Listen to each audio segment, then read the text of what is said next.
सभी के लिए सादर जय जिनेन्द्र। आइए आज की कक्षा को हम प्रारंभ करते हैं।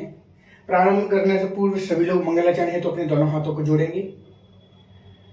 नमो अरिहंताणं नमो सिद्धाणं नमो आयरियाणं नमो अज्जायाणं नमो लोयेशवशाहुणम् यस्य स्वयं स्वभावाप्तिरभावे कृत्स्नकर्मण तस्मै संज्ञानरूपाय नमोस्तु परमात्मने। बोले विश्ववंदनीय पंच परमेष्ठी भगवान की जय। द्वादशांगमयी जन्माणी माता की जय। संत श्रोमणी आचार्य भगवान गुरुदेव विद्यासागर जी महाराज की जय। पूज्य गुरुवर मुनिकुंज साक्षी सुधासागर जी महाराज की जय। जैसा कि पूर्व पिछली 2 कक्षाओं में हमने श्लोक क्रमांक एक में मंगलाचरण पढ़ा हुआ था। मंगलाचरण में हमने पढ़ा हुआ था कि किस प्रकार से आचार्य पूज्यपाद स्वामी जी ने किन्हें नमस्कार किया है। सिद्ध परमेष्ठी भगवान को नमस्कार किया था कि जिन्होंने अपने समस्त कर्मों को क्या कर दिया था, नष्ट कर दिया है। वैसे उन केवल ज्ञान स्वरूप परमात्मा के लिए क्या मेरा और आचार्य पूज्यपाद स्वामी जी का क्या है, नमस्कार है। अतः उनको मैं नमस्कार करता हूं। उसके बाद हमने एक प्रश्न आया हुआ था कि स्वयं स्वभाव की प्राप्ति कैसे हुई। तो उनके लिए निमित्त सही मिलने पर एवं समय से द्रव्य क्षेत्र काल और भाव रूप सामग्री संपत्ति मिल जाने पर उन्होंने क्या किया था, अपने स्वयं ही स्वभाव की प्राप्ति कर ली। तो उसी प्रकार हमारा भी जब समय आएगा और हम भी ये द्रव्य क्षेत्र काल और भाव रूप सामग्री हमारे लिए मिल सकेगी। अभी क्या है, हमारे पास काल नहीं है। जो चतुर्थ काल आवश्यक है वह काल नहीं हो। जब हमारे पास वो काल आएगा तो हम क्या नियम से मोक्ष जाएंगे, यदि हम चारों संपत्तियों का क्या सही उपयोग करेंगे तो, अर्थात चारों संपत्ति हमारे लिए मिल जाएंगी तब। तो क्या अब उसके बाद एक प्रश्न उठता है कि जब हमारे पास में ये चारों संपत्ति नहीं है, अर्थात द्रव्य तो है, ठीक है, क्षेत्र भी ठीक है, काल, तीसरी बात आती है काल की। काल कौन सा, चतुर्थ काल चाहिए। अब यदि जब चतुर्थ काल नहीं है तो क्या हम मोक्ष की कामना ही ना करें, या फिर ये सोच कर के बैठ जाए कि भाई अभी मोक्ष मिलना ही नहीं है, पंचम काल में मोक्ष नहीं मिलना, आगे आने वाले छठे काल में मोक्ष नहीं मिलना, उसके बाद आने वाला छठा काल उसमें मोक्ष नहीं मिलना, पंचम काल उसमें मोक्ष नहीं मिलना, मतलब इसके बाद फिर जो चौथा काल आएगा उसमें हमें मोक्ष मिलेगा। तो नहीं, ये समझ करके मत बैठे कि मुझे अभी मोक्ष नहीं मिल रहा है तो हम उस रूप कार्य भी ना करें, मोक्ष की ओर प्रशस्त भी ना हो। तो उसके लिए आचार्य महाराज ने क्या कहा है, यदि आप ये सोचते हैं कि अभी हमें मोक्ष नहीं है तो हम प्रयत्न ही ना करें, अर्थात मोक्ष की ओर कार्य भी ना करें। तो कहा है कि यदि आप मोक्ष की ओर कार्य नहीं कर रहे हैं, मोक्ष जाने के प्रयत्न नहीं कर रहे हैं, तो आप कहाँ जाओगे, नरकों इत्यादियों में जाओगे, वहां पर भारी दुख सहन करना पड़ेगा। तो जब आपको मोक्ष का इंतजार ही करना है तो उसको उदाहरण के माध्यम से किस प्रकार से बताते हैं आचार्य महाराज, तो सुनेंगे, करेंगे। वरम वृत्तै पदम दैवम नावृतैर्वत नारकम छाया तपस्थयोर्भेदः प्रतिपाल यतोर महान। पुनः देखें, वरम वृत्तै पदम दैवम नावृतैर्वत नारकम छाया तपस्थयोर्भेदः प्रतिपाल यतोर महान। बोलेंगे, वरम वृत्तै पदम दैवम नावृतैर्वत नारकम छाया तपस्थयोर्भेदः प्रतिपाल यतोर महान। आइए अर्थ देखते हैं, बहुत ही सरल अर्थ है, समझेंगे। वरम अर्थात श्रेष्ठ है, वरम श्रेष्ठ है, व्रतै व्रतों के द्वारा, पदम दैवम देव पद प्राप्त करना। क्या कहा, श्रेष्ठ है व्रतों के द्वारा देव पद प्राप्त करना। ना नहीं है, अव्रतै अव्रतों के द्वारा, अर्थात अव्रत पाप इत्यादि के द्वारा नहीं, ना अर्थात नहीं है, अव्रतै अव्रतै अर्थात अव्रतों के द्वारा, पापों के द्वारा, नारकम्बत नारकियों के दुखों को सहन करना। फिर से देखें एक बार, वरम अर्थात श्रेष्ठ है, व्रतै अर्थात व्रतों के द्वारा, पदम देवम देव पद प्राप्त करना। व्रतों के द्वारा देव पद प्राप्त करना वरम अर्थात श्रेष्ठ है। ना अव्रत ही अर्थात ना अर्थात नहीं है, अव्रत ही अव्रतों के द्वारा नारकम्बत नारकियों के अर्थात नरक के दुखों को सहन करना। कौन चाहेगा कि भाई हमारे लिए नरक के दुख मिले? कोई नहीं चाहता। सब यही चाहते हैं कि हमारे लिए क्या मिले? स्वर्गों का सुख मिले। हम नहीं चाहते कि हमारे लिए क्या नरकों में जाकर के वहां के दुखों को भोगना पड़े, क्योंकि हम सभी जानते हैं कि किस प्रकार से वहां पर भीषण दुख मिलते हैं नरकों में, जिनका हमारे लिए क्या असहनीय तरीके से दुख मिलते हैं, जिनको हमें सहन करना पड़ता है। इसलिए हमें क्या नरकों के दुखों को नहीं भोगना है।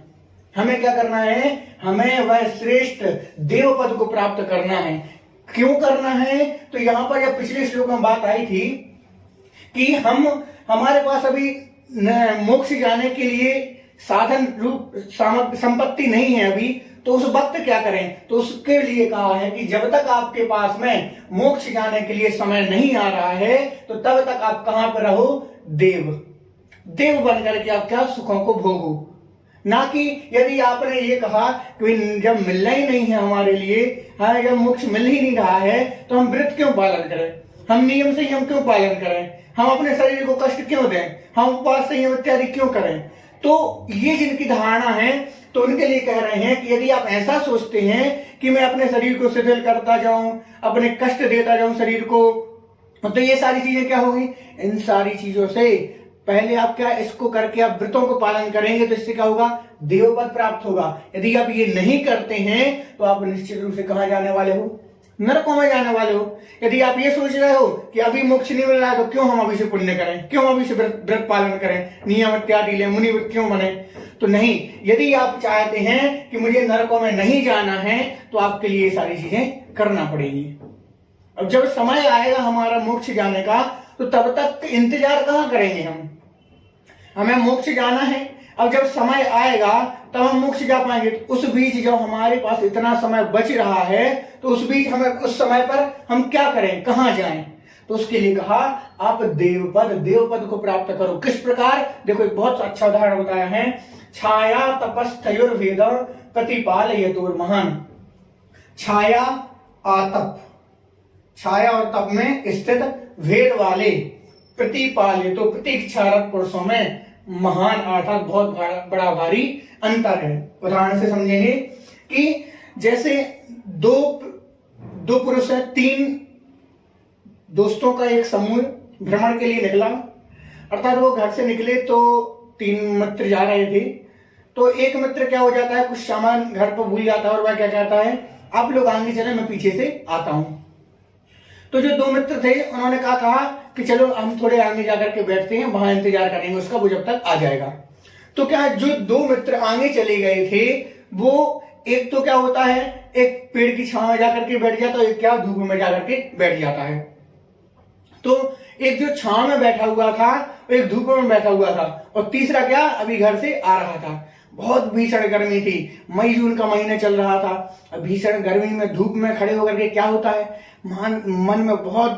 मन बहुत खराब होता है, गर्मी लगती है, परेशान होते, बहुत सारी चीजें होती हैं। और जो दूसरा वृक्ष की छांव में बैठा हुआ है, वो क्या सुख को भोग रहा है, अर्थात उसको अच्छा महसूस हो रहा है। क्यों? क्योंकि वो छांव में बैठा हुआ है, उसको धूप नहीं लग रही है। तो वैसे ही क्या उसी प्रकार से कि एक जो वृक्ष की छांव में बैठा हुआ है, वो क्या है, वो तो देव का पद है, एवं जो धूप में खड़ा हुआ है वो नारकियों की तरह है। और जो उनका तीसरा मित्र पीछे छूट गया था, वो किसके समान है, मोक्ष के समान है। अब हमारे जो दोनों आगे निकल आए, उनका उद्देश्य क्या था, अपने मित्र की प्रतीक्षा करना। तो वो तीसरा जो मित्र था उसको मोक्ष समझ के चले। वो ये 2 व्यक्ति कौन है, एक देव पद है, एक मनुष्य पद, नरक पद है। तो हम क्यों ना इसका इंतजार, अर्थात जो मोक्ष पीछे रह गया है उसका इंतजार क्यों ना स्वर्गों में रह करके करें। जब हम स्वर्ग की आयु भोग करके आएंगे, हमें समय मिलेगा, चतुर्थ काल आएगा, हम जन्म लेंगे, हम वहां से क्या होंगे, मोक्ष पहुंच जाएंगे। तो बहुत ही सीधी सी बात है कि यहां पर यह कहना चाह रहे हैं कि यदि जो ये सोचता हो कि अभी हमारे पास में साधन नहीं है, हमारे पास काल नहीं है, मोक्ष जाने का समय नहीं है, हम मोक्ष नहीं जा पा रहे हैं, तो ये भ्रम निकाल दें कि हमें व्रत इत्यादि नहीं करना है। या ये सोचते हैं कि हम पुण्य इत्यादि क्रिया क्यों करें, तो यदि ये सोचते हैं कि पुण्य आदि की क्रियाओं करने से अपने शरीर को कष्ट देंगे, अभी मोक्ष मिलना तो है नहीं, जब मिलेगा तो हम अपने आप प्राप्त कर लेंगे, नहीं। उस वक्त ये सोचें आप कि जब हमारे लिए मिलेगा तो मिलेगा ही, लेकिन उस वक्त हम अपने आप को नरकों में क्यों भोगें, त्रियंचों में क्यों भोगें, जाकर के हम कहाँ रहेंगे, देवों के सुख भोगेंगे। तो इसलिए उन्होंने ये उदाहरण दिया कि 3 मित्रों के समान, इस प्रकार से कि हाँ भाई, जिस प्रकार से वो प्रतीक्षा कर रहे हैं अपने मित्र की, तो एक छांव बैठा है, एक धूप में बैठा है, एक देव के समान है, एक नारकियों के समान है। तो हमारे लिए भी क्या करना है, हमें मोक्ष का इंतजार करना है। हमें मोक्ष मिलेगा, आएगा, समय आएगा, हम चतुर्थ काल में जन्म लेंगे, तब जाकर के मोक्ष मिलेगा। लेकिन जब तक नहीं मिल रहा है तब तक क्या करेंगे, ऐसे ही भटकते रहें क्या। मनुष्य पर्याय में जन्म लिया, 70, 80, 90 साल की उम्र व्यतीत की, उसमें भी कई परेशानियां। हमने त्रियंचों में जन्म ले लिया, कहीं नरकों में चले गए। तो इन सारे दुखों से अच्छा तो है कि हम देवों को देव पद प्राप्त करें, वहां के सुख भोगे। इसीलिए हम क्या करेंगे, व्रतों को छोड़ेंगे नहीं। जो कहता है कि व्रत नहीं करना पालन, वो मूर्ख हैं। क्यों मूर्ख हैं, क्योंकि हम व्रतों का पालन करेंगे तब जा करके हमारे लिए क्या होगा, स्वर्ग के सुखों को भोगने को मिलेगा। हम देखो, यदि स्वर्ग के सुख भोगना है तो हमें व्रतों को पालन करना पड़ेगा, क्योंकि बिना व्रत के, बिना संयम के, बिना नियम के देवपद मिलने वाला नहीं है। और यदि आप नहीं भोगते हैं तो फिर आप नरकों में जाइए, त्रियंचों के दुख भोगिए। और यदि किसी कारणवश आपको मनुष्य पर्याय मिल भी गई तो क्या भरोसा कि मनुष्य पर्याय में भी इतने अच्छे पूरा शरीर मिल रहा है, कोई अंगोपांग कम नहीं है। ये भी तो हो सकता है कि आपने पुण्य तो कर लिया था कुछ, तो उस वजह से आपको मनुष्य पर्याय मिल गई, लेकिन सुख नहीं मिल पा रहा मनुष्य पर्याय की। कहीं शरीर से विकलांग हो रहे हैं, कहीं कुछ कमी भी आ सकती है। तो इससे अच्छा है कि हम बहुत अच्छे से यही सोच करके चलें कि हम किस लिए ये सारा कार्य कर रहे हैं, हम व्रत पालन किस लिए कर रहे हैं। हम व्रत पालन इसलिए कर रहे हैं कि हमें आज नहीं तो कल मोक्ष जाना ही जाना है। और मोक्ष भी किससे मिलेगा, इसी मनुष्य पर्याय से मिलेगा। इसलिए हम अभ्यास कर रहे हैं कि ऐसा करने के बाद ही मोक्ष मिलेगा। तो सभी लोग क्या व्रतों के लिए, इन व्रतों की भावना भाएं, व्रत पालन करें, नियम संयम पालन करें और बहुत अच्छे से अपने मन के भावों को अच्छा बनाएं, जिससे क्या होगा, देव पद में जाकर के वहां के सुखों को भोगेंगे। तो आज इसके श्लोक में क्या समझा हमने यही समझा कि हमारे लिए, हमें मोक्ष जब तक नहीं मिल रहा है, जब मोक्ष मिलेगा तब जाकर के हम कहाँ रुक जाएंगे, हम तब तक के लिए देव पद में जाकर के वहां पे सुख भोग करके इंतजार करेंगे मोक्ष का। जैसे ही हमारा समय निकट आएगा हम जाकर के क्या, मोक्ष पद प्राप्त कर लेंगे। तो इस प्रकार से आज 3 श्लोक हुए हमारे। तो इन तीनों का अध्ययन आप प्रतिदिन करते रहें, श्लोक भी याद करें और साथ ही साथ इनका अर्थ भी प्रतिदिन रिवीजन करते जाएं, जिससे आपको स्मरण में बना रहेगा। एक एक श्लोक बढ़ रहे हैं तो एक एक श्लोक पीछे का भी एक क्या याद करते जाएं, जिससे आप भूलेंगे नहीं और क्रम से ये बना रहेगा। तो आज के लिए इतना ही। सभी के लिए सादर जय जिनेन्द्र।